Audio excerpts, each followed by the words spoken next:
I didn't argue. I didn't defend myself. I opened my laptop and sent one email. No threats. No explanations. Just a message that quietly changed who owned what and who didn't. By sunset, the rules of that family were different. Stay with me. Like, share, and subscribe. You'll want to see how this ends. My name is Daniel Brooks. I'm 62 years old. And for the last 14 years, I've been the man married to Linda Brooks, and the stepfather in the background of her daughter's life. I live in a small desert town in Nevada, the kind of place where the sun bleaches everything the same color by August, where people don't ask what you drive. They ask if your truck starts in the morning. My life wasn't flashy. It didn't need to be.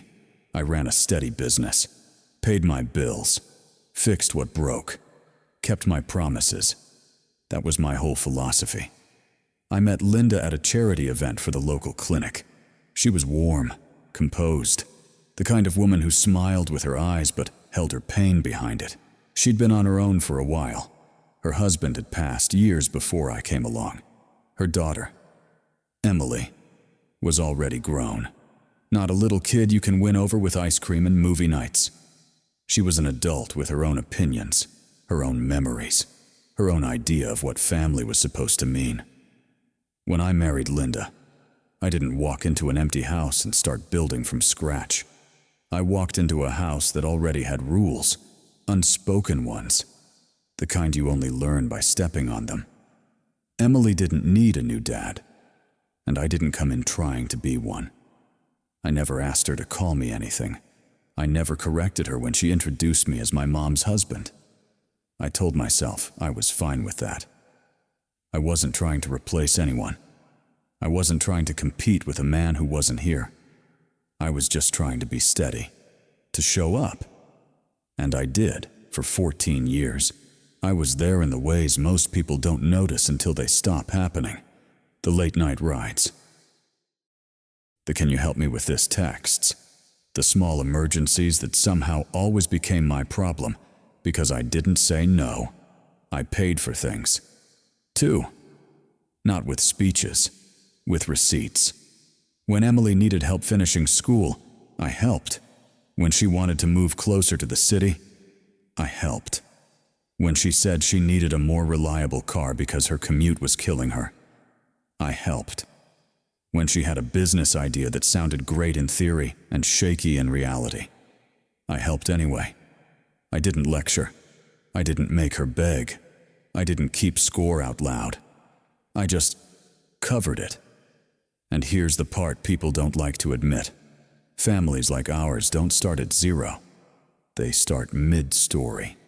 They start with history. You didn't live. Grief you didn't cause. And loyalty you can't demand. A ready-made family comes with luggage, and if you don't talk about it, if you don't name it, that luggage doesn't disappear. It just gets unpacked at the worst possible time. Most men in my position believe something very simple. If I'm patient enough, if I'm consistent enough, if I keep doing the right thing, eventually, it'll feel real. Eventually, they'll see me as one of them. But time doesn't automatically create respect. Time only proves how long you're willing to keep giving. That's the trap. Because when your kindness is steady and quiet, it stops being seen as kindness. It starts being seen as the normal setting. At first, people say thank you. Then they stop saying it because it's awkward to thank someone for something they always do. Then one day, they act surprised when you hesitate, because in their mind, you don't have a choice. That's how kindness turns into obligation. Not because the person giving becomes weaker, but because the people receiving become comfortable. And comfort has a way of making people careless. I should have drawn lines early. Not harsh lines, just clear ones. Who pays for what? Who decides what? What support looks like and what it doesn't. Because in a blended family, love without boundaries doesn't always feel like love. Sometimes it feels like access. And access is dangerous. It makes people think they can take from you without having to hold you with respect. I didn't see it that way back then. I thought I was doing the noble thing. I thought I was keeping the peace. I thought my silence was strength. But over the years, something changed. Not in my bank account. In the way people looked at what I did. It stopped being a gift. It started being expected. And when expectation replaces gratitude, the relationship isn't a relationship anymore. It's a system that runs smooth as long as one person keeps feeding it. And I was the one feeding it.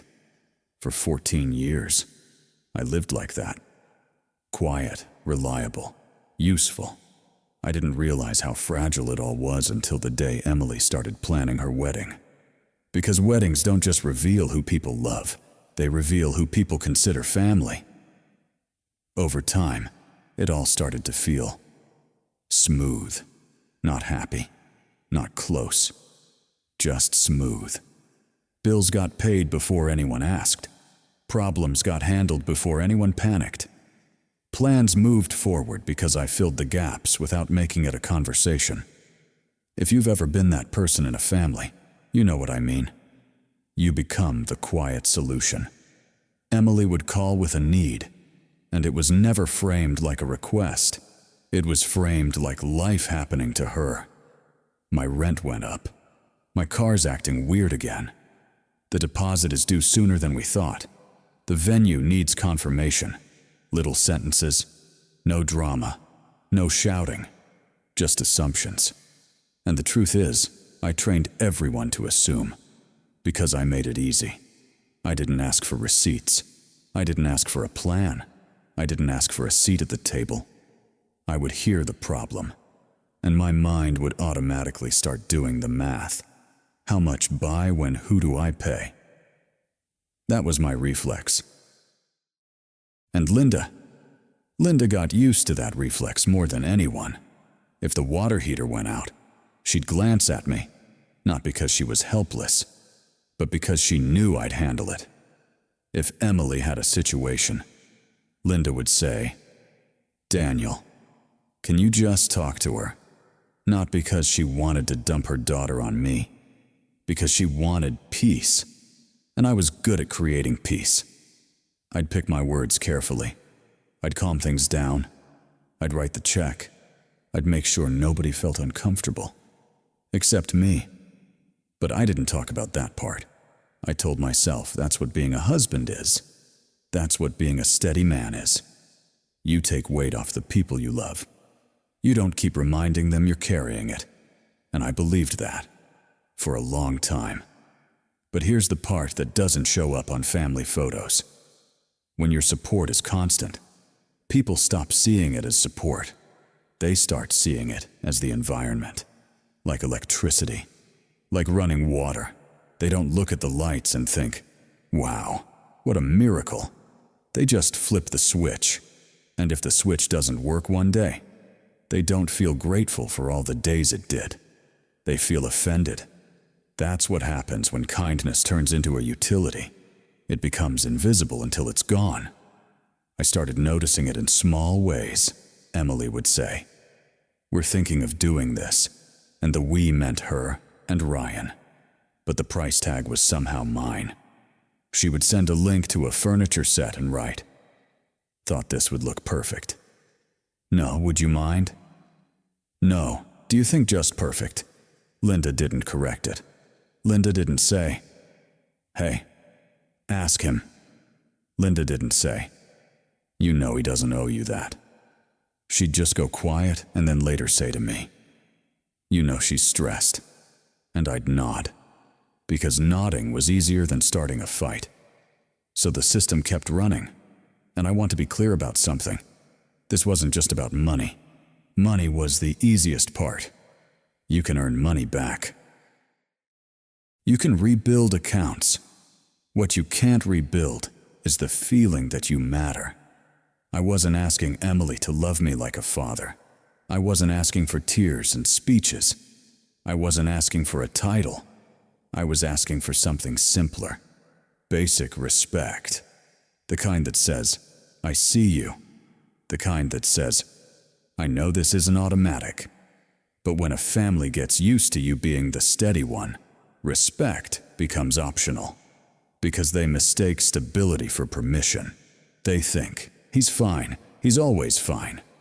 And if you're always fine, you start to disappear. Not physically, socially, emotionally. You're in the room, but you're not really counted. You're the guy who makes the car payments, not the guy who gets consulted. You're the one who fills the space, not the one who belongs in it. That's how it felt sometimes. Like I was living in the same house, eating at the same table, carrying the same responsibilities, but holding a different status. And I didn't call it out, because calling it out would have meant admitting something I didn't want to admit.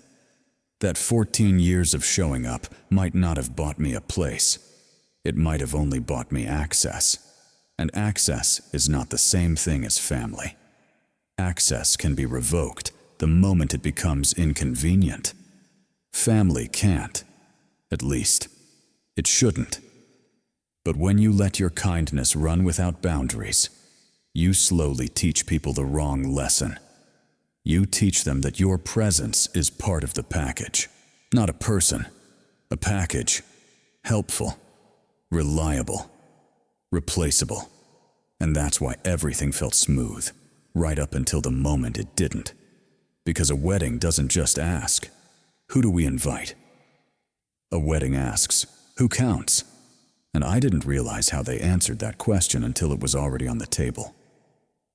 3 weeks after Emily and Ryan announced their engagement, they drove out to the ranch to talk details. That's what they called it. Details. In reality, it was a meeting about money that they wanted to feel like a conversation about love. It was late afternoon. The heat had finally started to drop, but the air still held that dry desert sting.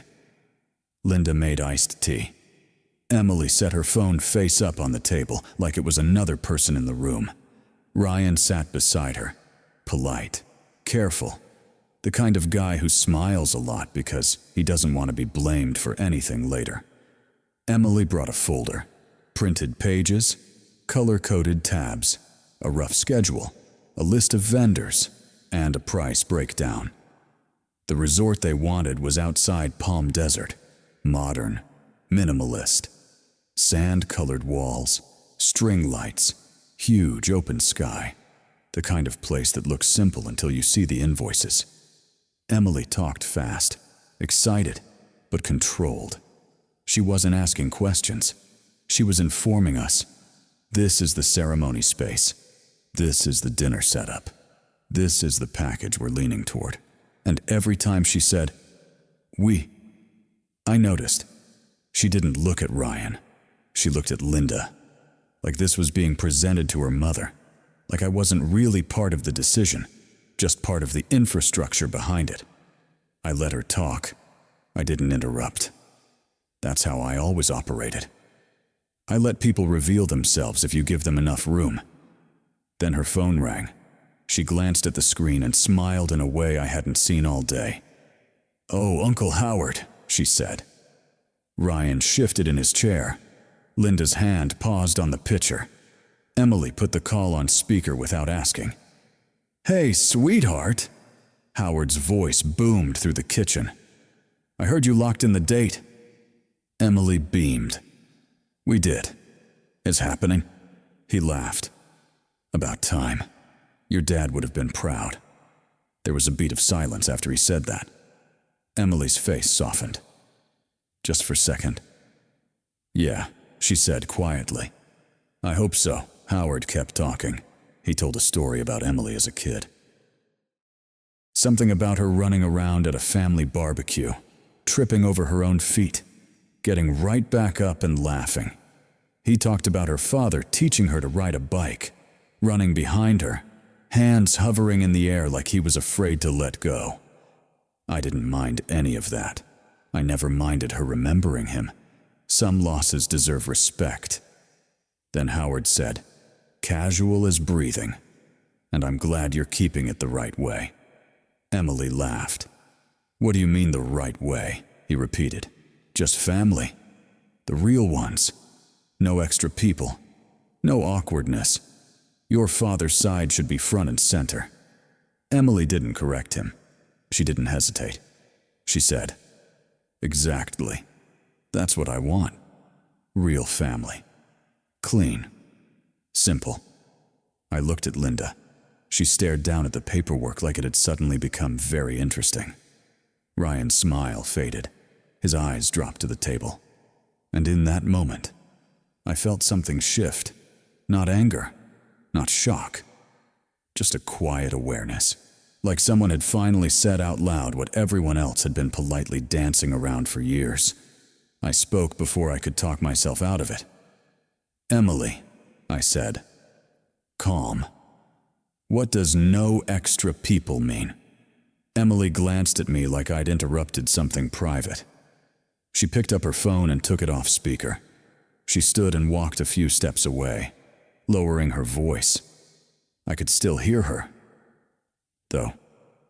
The little, yeah, I'll call you back tone, the hurry, the mild annoyance. When she came back, she sat down and smoothed the papers in front of her. I asked again. She sighed like I was making her do extra work. "Daniel," she said, "it's not a big deal." I nodded once, then "Explain it." Ryan cleared his throat. "Barely." Maybe we should Emily ignored him. She looked at me, and her expression wasn't angry. It was practical, like she was telling me the grocery store was out of milk. "I've been thinking about the ceremony," she said, "and the photos, and the front row. And the whole vibe." The word vibe made my stomach go tight. She continued, "I wanted to honor my dad. I want his presence to be the focus." I didn't speak. I just waited. She took that as permission to go further. "And I don't want it to be confusing," she said. "So, I think it's better if you're not in the family photos." There it was. Not shouted, not dramatic, just delivered. Linda's tea glass clinked softly against the counter. Her hand shook a little. I looked at her.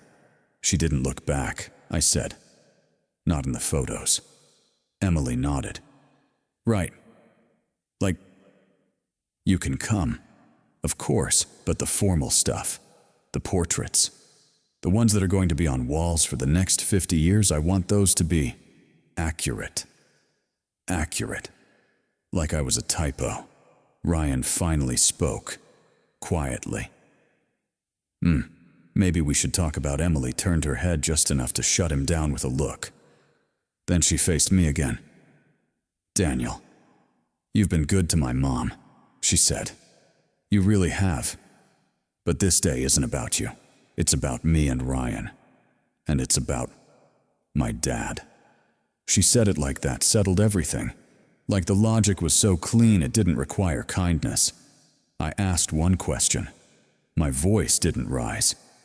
"So I'm welcome to pay for it, but I'm not welcome to belong in it." Emily's mouth tightened, just a little. Then she recovered. "I'm not saying that," she said quickly, which meant she was saying exactly that. She leaned forward. "I just want it to be real. No pretending." I waited for Linda to speak, for her to say something simple, something normal. "He's my husband. Show respect. Family isn't just blood." Anything. Linda's eyes stayed on the paperwork. She swallowed once. That was it. And that silence told me everything Emily's words hadn't. Because it wasn't just Emily deciding where I fit. It was Linda allowing it. Emily sat back, relieved, like she'd finally gotten something off her chest. Ryan looked miserable. And I sat there, feeling the room get very quiet around me, thinking one thing over and over after 14 years. This is what I was. A guest, a wallet, an extra person, an outsider. I didn't say anything after that conversation. Not that day. not the next. I didn't raise my voice. I didn't ask for an apology. I didn't even bring it up again. And that confused them. Because here's the part most people don't understand, but a lot of you watching already feel in your bones.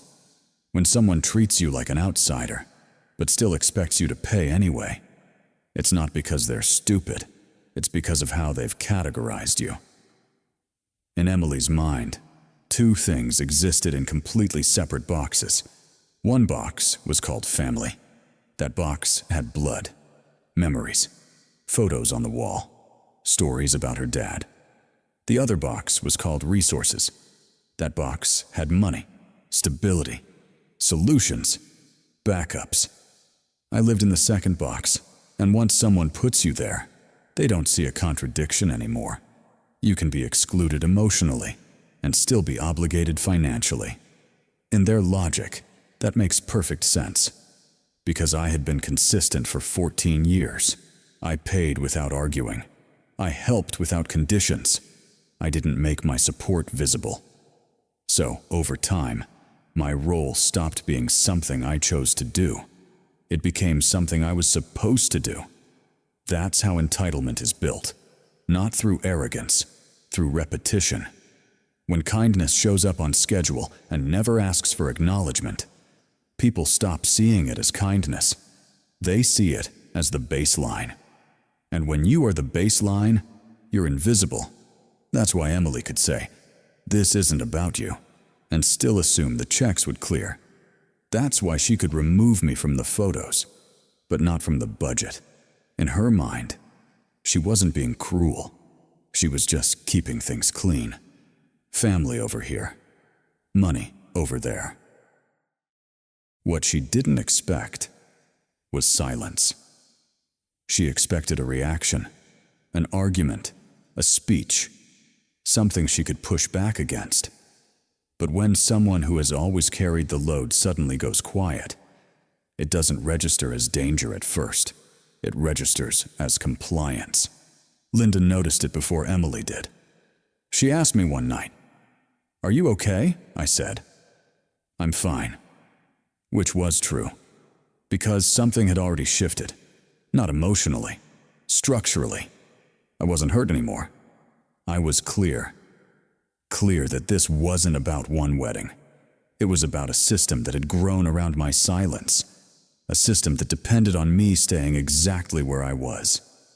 Useful, quiet, replaceable. Emily kept planning. She sent vendor updates, timelines, seating charts.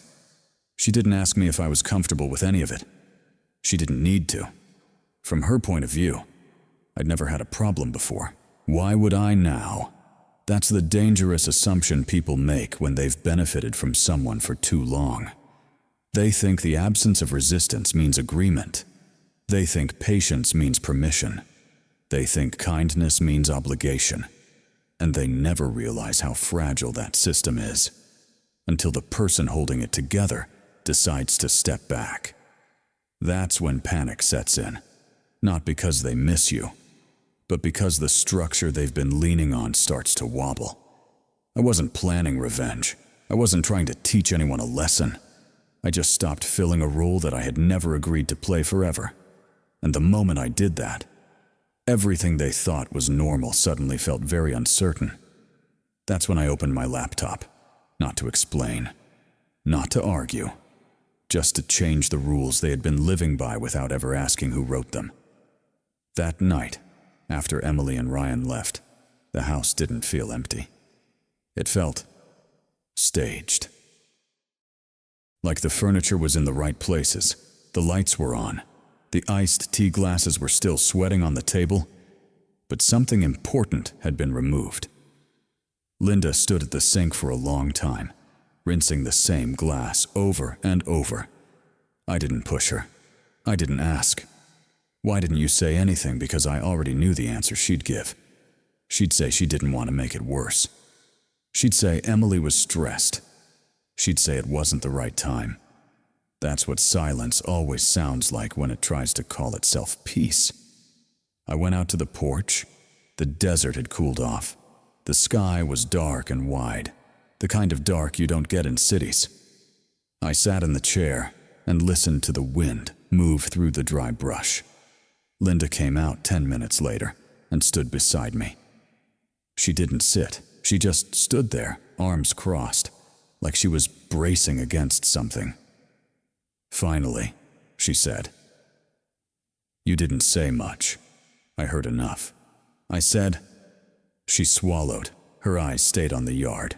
She didn't mean it the way it sounded. Linda said. I let that hang in the air for a second. Then I said, "Linda, what exactly did it sound like?" She exhaled hard. "Daniel, you know what I mean." "No," I said quietly. "I don't. I want you to say it. That's the thing about moments like this. People think the conflict is the rude person. It's not. The real conflict is the person who watches it happen and decides it's safer to stay neutral." Linda's voice softened, almost pleading. "Emily is my daughter. I know," I said. "And you're my husband," I added. She flinched at that, like the word had weight she hadn't been carrying. "She's going through a lot," Linda said. "The wedding, the planning, her dad." I nodded once. "Her dad." Linda looked at me. Finally, her eyes were wet but not crying. "She misses him," she said. "She wants him honored." I never argued with that, I said.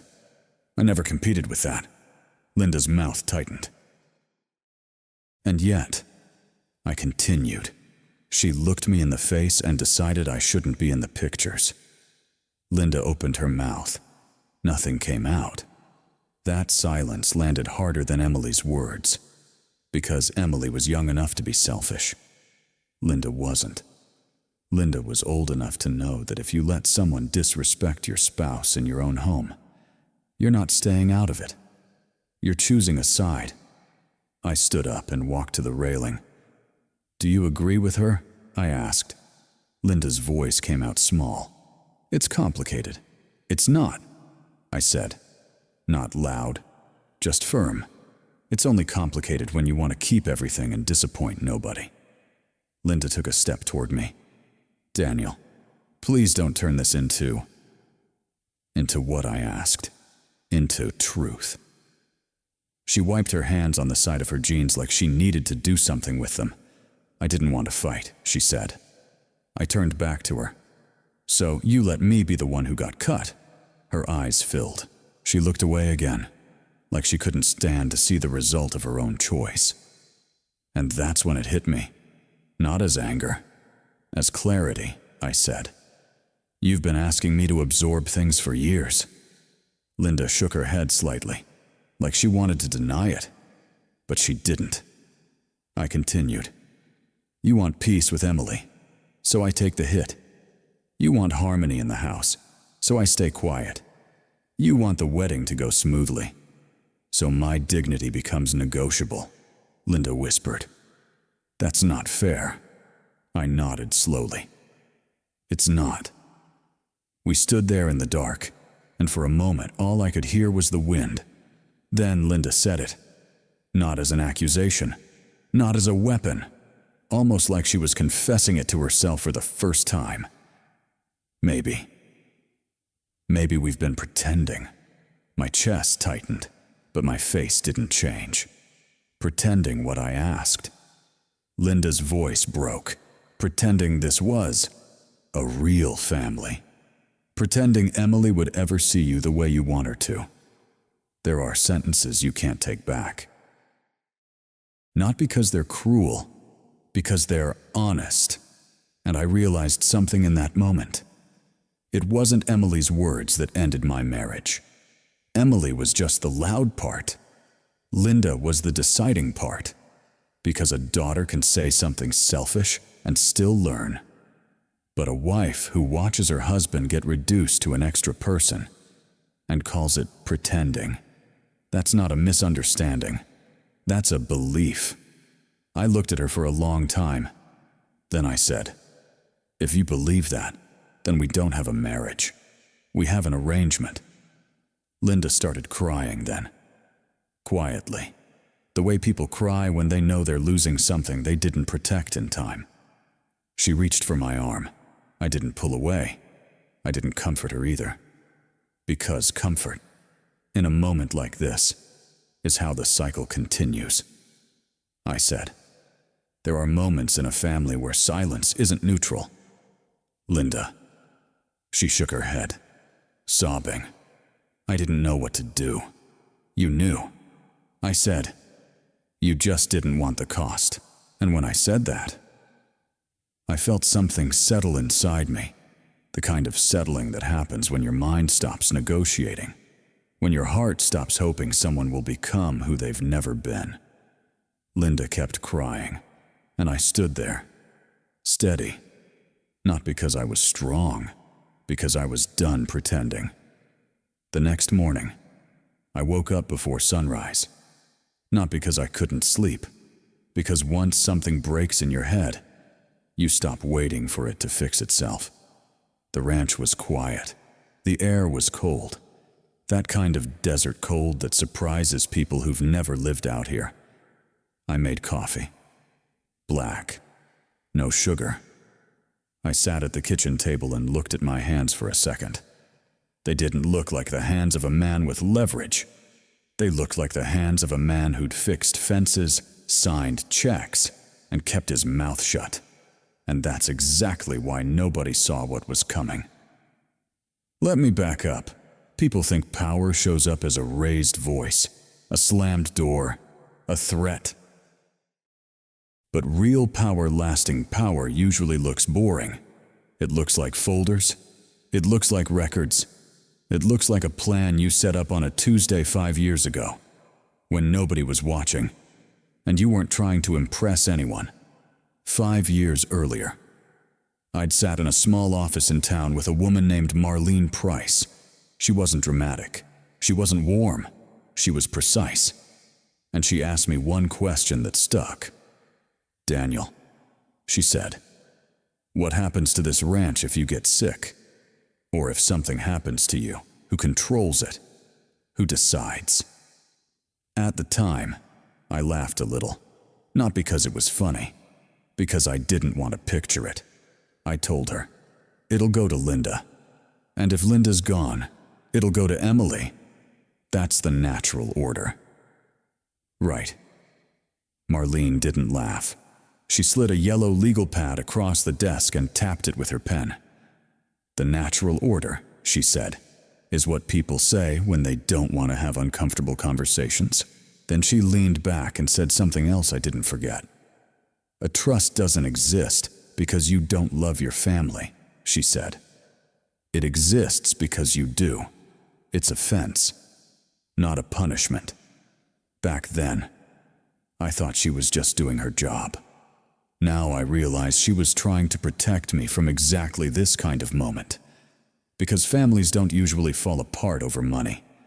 They fall apart over entitlement, over assumptions, over the belief that your effort is automatic and your resources are communal. So I did it. Quietly. No big announcement. No speeches. I moved the ranch into a family trust. The land, the operating account, the equipment, even the small investment account I'd been building since my 40s. I didn't do it because I was paranoid. I did it because the ranch wasn't just property. It was the only thing in my life I'd built with my own hands from the ground up. And I'd seen enough men lose everything, not to strangers, but to people who felt entitled to it. The trust had rules. Not harsh rules.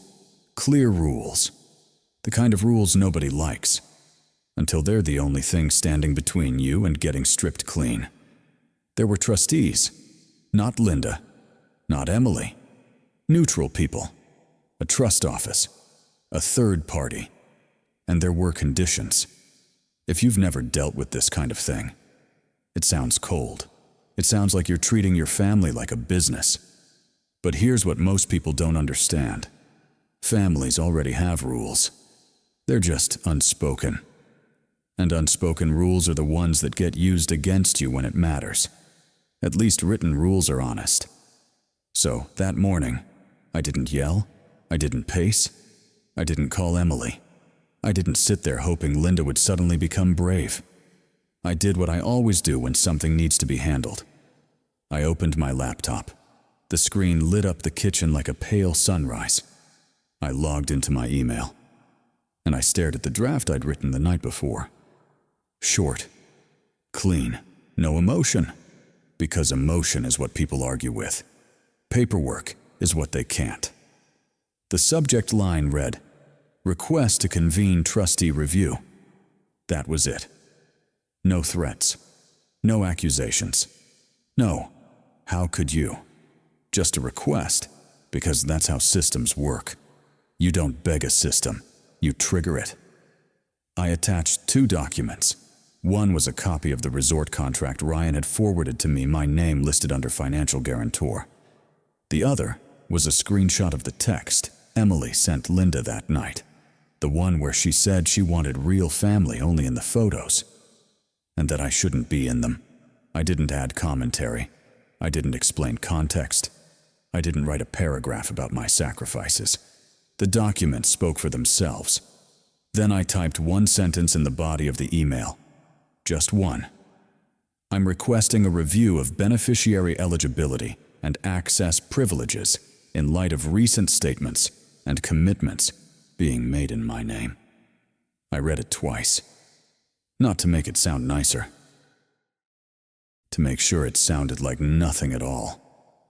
Because the moment you sound emotional, people stop listening to what happened and start judging how you reacted. I hit send, and for a second, nothing happened. No thunder, no music, no instant karma.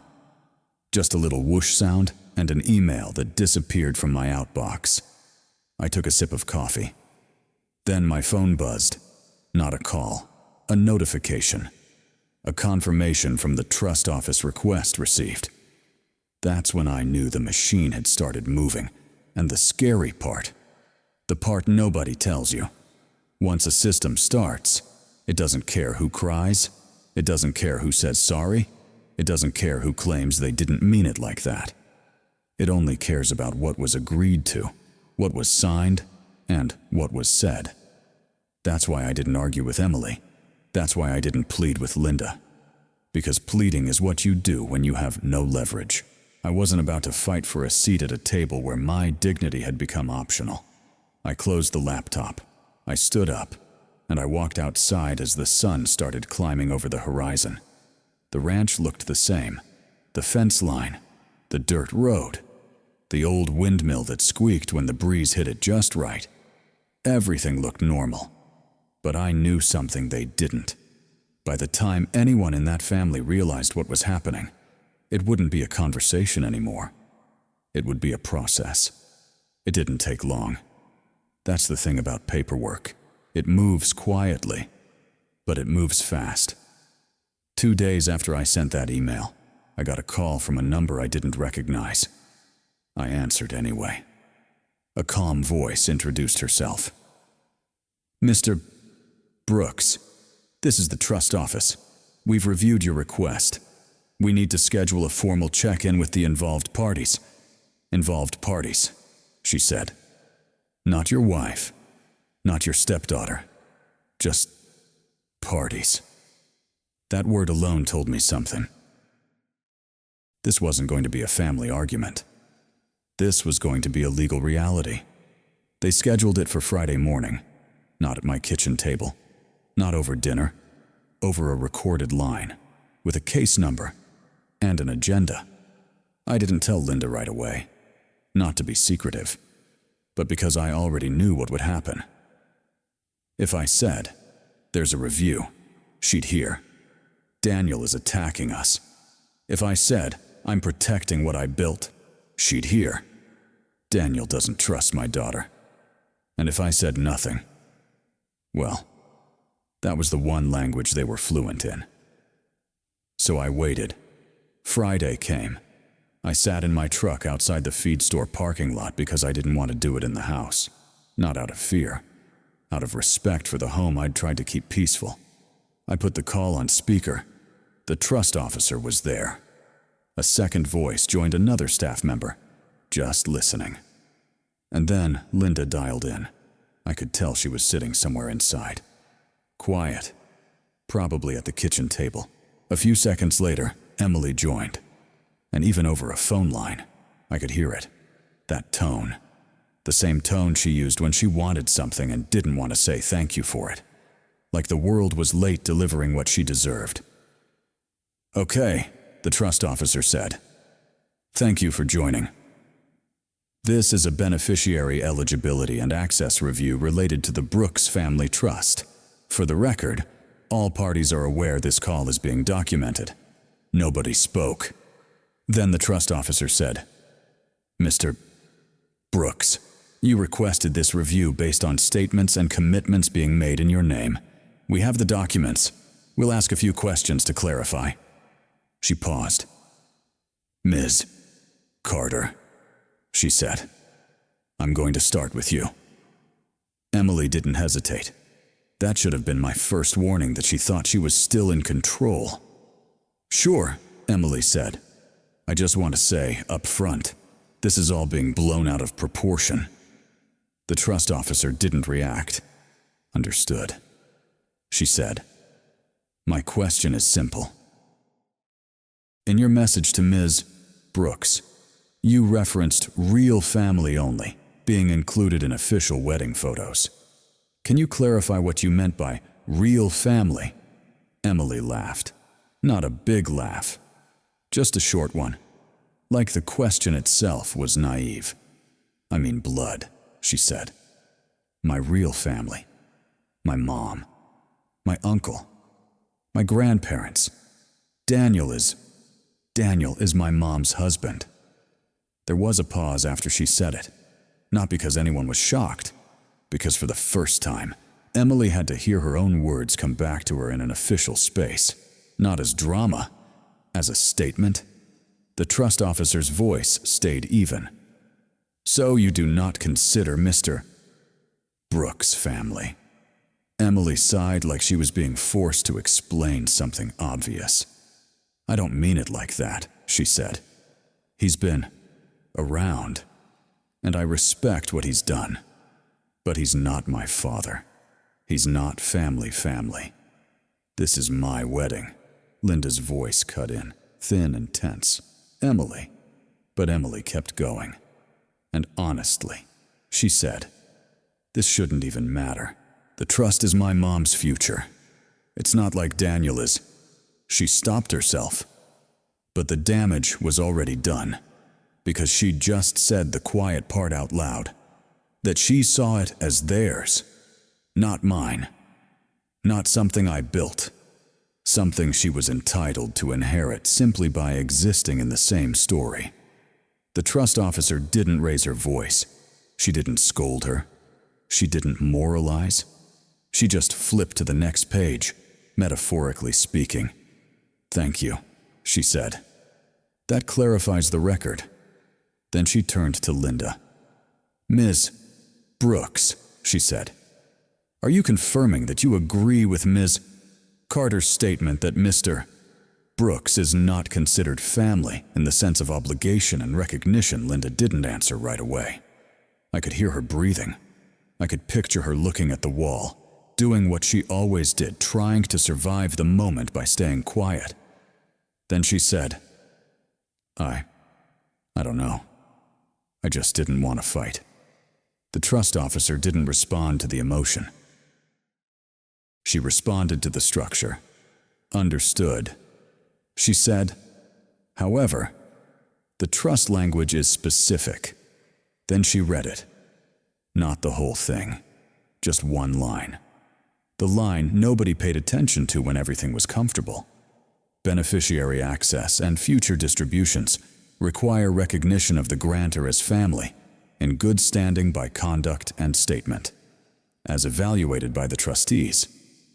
Good standing, conduct and statement, not feelings, not intentions. That's not what I meant. Statements. The trust officer continued, calm as ever. Based on the statement just made by Ms.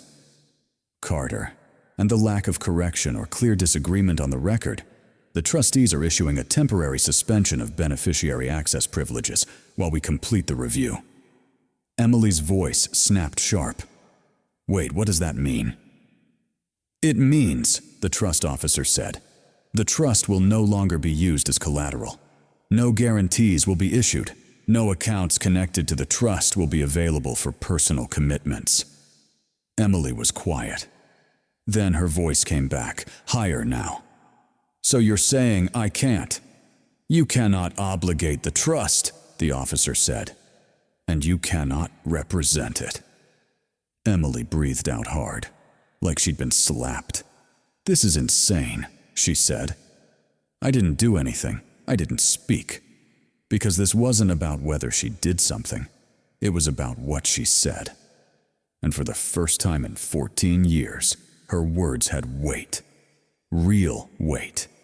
Not the kind you can laugh off later. Not the kind you can soften with.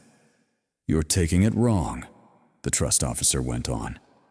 This is not a punishment, she said. Like she'd said it 100 times before. It is the trust operating as written. And then she added the part that changed everything. If the trustees determine the beneficiary does not meet the definition required for continued eligibility, the beneficiary status can be modified or revoked. Emily's voice cracked. Revoked. You can't do that. That's my mom's. That is not accurate, the trust officer said, still calm. The trust belongs to the trust. The grantor established it. The trustees administer it. Beneficiaries benefit when conditions are met. That's when Emily finally understood. You don't get to rewrite a system just because you've been enjoying it. And here's the part nobody likes to admit. Emily didn't lose anything because I took it from her. She lost it because she finally said out loud what she'd believed the whole time. That I wasn't family. And in the only place where definitions matter more than emotions, her own words signed her out. The call ended a few minutes later. The trust officer thanked everyone, promised a written update, and then the line went dead. I sat there in my truck, staring at the steering wheel. My phone stayed quiet for exactly 30 seconds. Then Linda started calling, over and over, and for the first time, I didn't feel angry. I didn't feel victorious. I just felt something settle, like a door closing gently. But for good, because when someone tells you you're not family, you should believe them, especially when they say it on the record. The first night after that call, I didn't sleep much. Not because I was worried about money. Not because I was afraid of what Emily would do. I didn't sleep because I kept replaying one simple truth in my head. For 14 years, I stayed at a table where my seat was never really mine. And the moment I stood up, everyone suddenly noticed the chair. The next morning, Linda tried again. She didn't start with an apology. She started with panic. Daniel, please. You don't understand what you've done. I remember looking at the coffee in my hands, watching the steam rise like it was the only thing in the room that was calm. I said, I understand exactly what I've done. Then she said the sentence I'd heard in 100 different forms over the years. She didn't mean it like that, and maybe she didn't. But that's the thing, people learn too late. Intentions don't undo patterns, and words don't become harmless just because you regret the consequences. Linda cried. She asked me to come home so we could talk like adults. Emily texted, long paragraphs, short paragraphs, then voice messages. The tone changed every hour. First, it was anger, then bargaining, then a softer voice that tried to sound sincere. I was stressed. I didn't think it would go this far. I didn't know it worked like that. And I could have argued. I could have sent back a careful explanation. I could have said, here's why this happened, step by step, like a teacher correcting a student. But I didn't, because somewhere deep down, I finally understood something that most people don't understand until they're exhausted. Not every situation deserves your energy. Not every relationship deserves another chance to misunderstand you. And not every conversation is actually a conversation. Sometimes it's just an attempt to pull you back into the same role. The role where you pay, you tolerate, you stay quiet, and you call it love. That week, I did something I hadn't done in years. I made decisions without checking if they made someone else uncomfortable. I rented a small place about 40 minutes out. Nothing fancy. 1 bedroom, a tiny kitchen, a porch that faced open land. At night, you could hear the wind scraping across dry brush. No arguing, no slamming cabinets, no phone vibrating every 10 minutes with demands dressed up as feelings. I packed my things in the simplest way possible. A couple of boxes, a few shirts, my boots, a framed photo of my father that had been sitting in the garage because it didn't match the house. And I left. I didn't announce it like a threat. I didn't do it to make a point. I did it because I could finally breathe when I wasn't trying to earn a place in my own life. People talk about leaving like it's a loss. Like walking away means you weren't strong enough to fight. But I'll tell you what nobody says out loud. Some fights don't make you strong. They make you smaller. They make you explain your worth to people who benefit from pretending they don't see it. They turn you into a man who keeps negotiating for basic respect. And that's not a fight. That's slow surrender. There's a third option nobody teaches you when you're raised to keep the peace. You don't blow up. You don't beg. You leave. Not because you hate them. Because you finally love yourself enough to stop playing a part. Rage feels powerful for about 10 minutes. But walking away takes discipline. It takes faith that you don't need the last word to be right. It takes the kind of backbone that doesn't need an audience. A month later, I ran into a neighbor at the hardware store. He asked how Linda and Emily were doing. I didn't insult them. I didn't tell him the whole story. I just said, I moved. He looked surprised, over what I paused. And I said, over respect. That was the clearest sentence I'd spoken in years. Because the truth is, I didn't lose my family that day. I lost the illusion of it. And once you lose an illusion, you don't chase it. You build something real instead. So I kept my life simple. Early mornings, work, quiet dinners. No drama, no explanations, just peace. And for the first time in a long time, I wasn't surviving my own home. I was living in it. A few weeks after everything settled, I drove back past the old ranch one time, not to check on it, not to prove anything. I just needed to see if it still felt like home. The gate was closed. The land looked the same. Dry grass, faded fence posts. That long stretch of sky that makes you feel small if you let it. And standing there, I realized something simple. I hadn't lost a house. I'd lost a role. The role where people got comfortable taking from me and calling it family. People like to turn stories like this into something dramatic. Revenge. Payback. A man finally snapping. But that's not what it was. I didn't do what I did to hurt anyone. I did it so I could stop being hurt in slow motion. There's a difference. For years, I thought if I just stayed steady, if I just kept doing the right thing, eventually my place would be secure. That's what a lot of us were taught. Be loyal, be patient, provide, don't complain. And I still believe in those values. I believe a man's word should mean something. I believe you handle your responsibilities before you chase your comforts. I believe family matters. But here's the part nobody teaches you when you're trying to do right by people. Family is not the place you get used. Family is the place you get protected. And if you're the only one doing the protecting, then what you have isn't family. It's a system. I kept my life simple for a reason. Because when you live quietly, you see people clearly. When you don't flash money, when you don't talk big, when you don't make everything about status, the masks don't have much to cling to.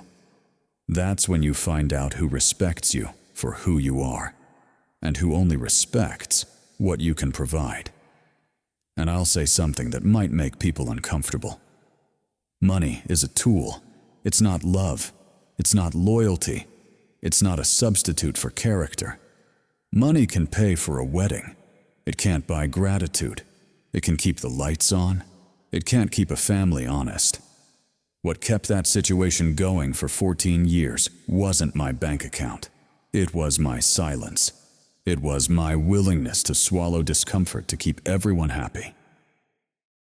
And the moment I stopped doing that, everything that was fine suddenly became a crisis. That's how you know what was real. So no, I didn't sit around waiting for an apology. I didn't chase closure. I didn't write long messages explaining my feelings, hoping someone would finally understand.